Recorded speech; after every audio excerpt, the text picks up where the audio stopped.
டின்னருக்கு ரவை உப்புமா செஞ்சு சாப்பிட்லாமா? கடாயில் 2 டேபிள் ஸ்பூன் வந்து எண்ணெய் ஊற்றிக்கலாம்.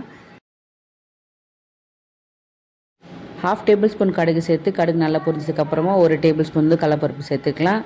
2 மீடியம் சைஸ் வெங்காயத்தை கட் பண்ணி சேர்த்துருக்கேன்.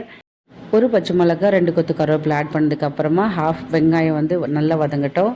1 டேபிள் ஸ்பூன் உப்பு, 1 லிட்டர் தண்ணி வந்து சேர்த்துருக்கேன். தண்ணி வந்து நல்லா கொதித்து வரட்டும், அது வரைக்கும் வெயிட் பண்ணலாம்.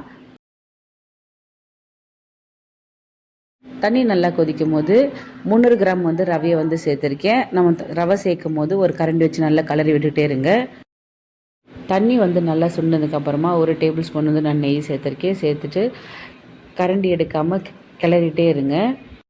ரவையில் இருக்கிற தண்ணி வந்து நல்லா சுண்டி அதுலேருந்து எண்ணெய் பிரிய ஸ்டார்ட் ஆகும்.